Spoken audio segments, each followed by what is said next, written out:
मेरी शादी को 7 साल बीत गए थे। परिवार में 2 बेटियां अंजू और प्रिया के अलावा पति उमेश था, जो सीधा और थोड़ा कम अकल का था। उमेश मरियल देह का मेहनती इंसान था। घर के सामने हमने एक ढाबा खोल रखा था। उमेश का ढाबे पर सुबह से रात तक डटकर मेहनत से 2 पैसे कमाना और बीवी बच्चों को पेट भरना ही उसके जिंदगी का मकसद था। जब कभी बारिश के दिनों में ताल तिलैया में मछलियां भर जाती, तब उमेश की जीभ लालच से लार टपकने लगती थी और वह जाल लेकर मछली पकड़ने दोस्तों के साथ घर से निकल पड़ता था। गांव में मजदूरी ना मिलने पर वह कई बार भी दिहाड़ी मजदूरी करने आपस के शहर में भी चला जाता था। तब मैं अकेली ही सुबह से रात तक ढाबे पर रहती थी।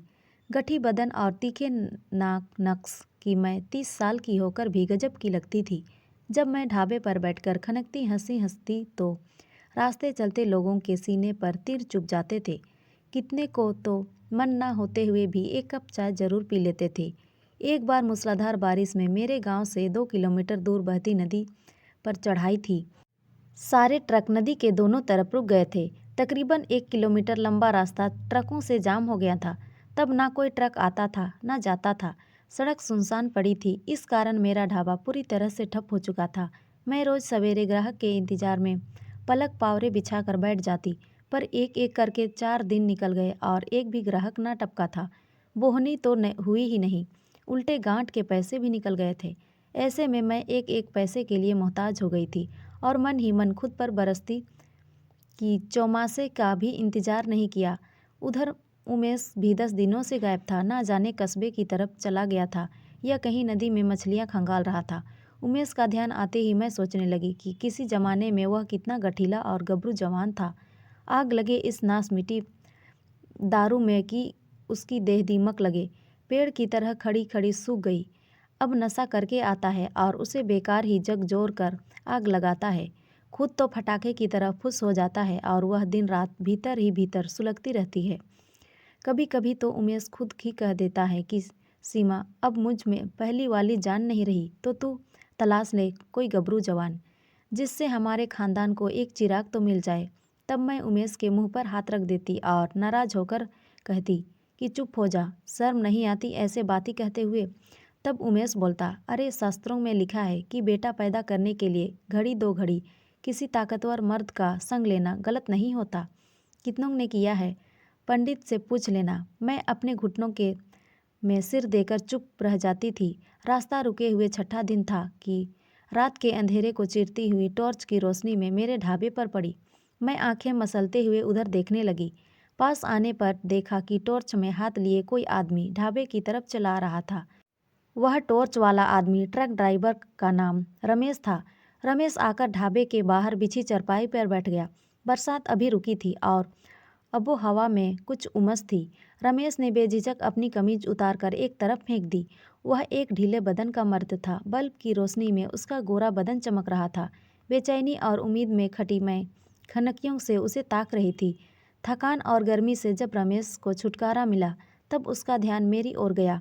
वह आवाज़ लगाकर बोला, क्या कुछ रोटी वगैरह मिलेंगी?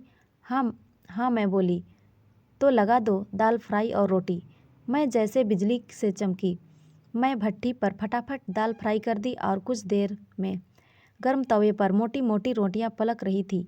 चारपाई पर पटरा लगाकर मैंने खाना लगा दिया। खाना खाते समय रमेश कह रहा था, 4 दिनों से भूख से बेहाल हो गया। जाने मेरे हाथों का स्वाद था या रमेश की पुरानी भूख उसे ढाबे का खाना अच्छा लगा। वह 8 रोटी खा गया। पानी पीकर उसने अंगड़ाई ली और वहीं चारपाई पर पसर गया। मुझको जेब से निकालकर उसने 500 रुपये का नोट दिया और बोला, पूरा पैसा रख ले। मुझको जैसे पैर में पंख लग गए थे। मुझे रमेश की बातों पर यकीन नहीं हो रहा था।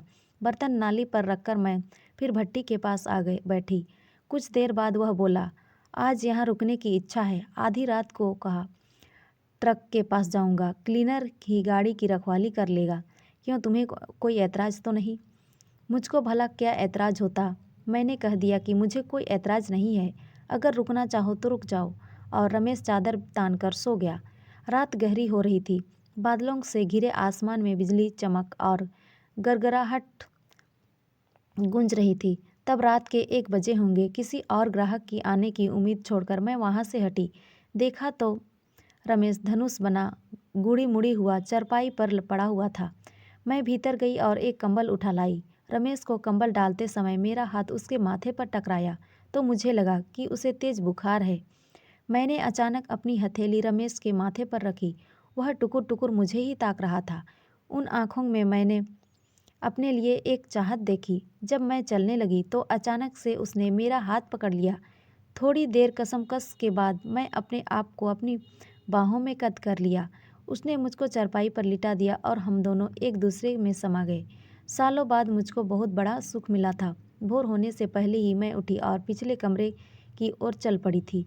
मैंने सोचा कि खुद रमेश ने ही तो इसके लिए मुझसे कहा था, और फिर इस काली गहरी अंधेरी रात में भला किसने देखा था। यही सब सोचते सोचते मैं नींद में लुढ़क गई। सुबह बड़ी बेटी ने मुझे जगाया और बोली, रात का मुसाफिर 1000 दे गया है। मैं चौंकती हुई उठी और देखा रमेश जा चुका था। चारपाई पर पड़ा हुआ कंबल मुझे बड़ा घिनौना लगा। मैं देर तक बैठी रात के बारे में सोचती रही। 15 दिन बाद रमेश फिर लौटा और उमेश के साथ उसने खूब खाया पिया। नशे में डूबा उमेश रमेश का गुण गाता भीतर जाकर लुढ़क गया और मैंने जानबूझकर लाइट बुझा दिया और खुद को रमेश को सौंप दिया। रमेश का अपना ट्रक था और उसे खुद ही चलाता था, इसीलिए उसके हाथ में खूब पैसा भी रहता था। मेरा सांचे में ढला बदन और मेरी चुप रहने की आदत बहुत भाई थी उसे। मैं अपने शरीर को आगे मजबूर होती जा रही थी और रमेश के जाते ही हर बार खुद को मन ही मन कोसती रहती थी। अब रमेश के कारण हमारी माली हालत सुधरने लगी थी। वह रमेश का भी गहरा दोस्त हो गया था। 2 लड़कों का बाप रमेश बताता था कि कितना अजीब है, वह लड़की पैदा करना चाहता है और उमेश लड़के की अभिलाषा रखता है। मैं चुप जरूर थी लेकिन अंदर ही अंदर बहुत खुश रहती थी। रमेश के कारण मैं माँ बनने वाली थी। मेरा 7वां महीना था। उमेश के साथ आसपास के जानने वाले लोग भी बेचैनी से इस बच्चे के जन्म का इंतजार कर रहे थे। तब पूरे 9 महीने हो चुके थे। एक दिन अचानक रमेश खाली ट्रक लेकर वहाँ आ धमका और उदास होता हुआ बोला, अब वह यूपी में ही ट्रक चलाएगा क्योंकि घर के लोगों ने नाराज होकर उसे वापस बुलाया है। यह सुनकर उमेश और मैं बेहद उदास हो गए। आखिरी बार मैंने उसे अच्छा खाना खिलाया और दुखी मन से विदा किया। अगले ही दिन मुझे अस्पताल जाना पड़ा। मुझे दर्द बढ़ गया तो मैंने नर्स को बुलाया। आनन फानन में मुझे भीतर ले जाया गया। आखिरकार मैंने एक बच्चे को जन्म दिया और बेहोश हो गई। कुछ देर बाद होश आने पर मैंने जाना कि मैंने एक बेटे को जन्म दिया है।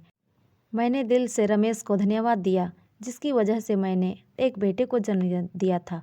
तो दोस्तों, ये कहानी आपको कैसी लगी कमेंट में ज़रूर बताएं और अच्छी लगी हो तो लाइक शेयर और सब्सक्राइब ज़रूर करें। धन्यवाद।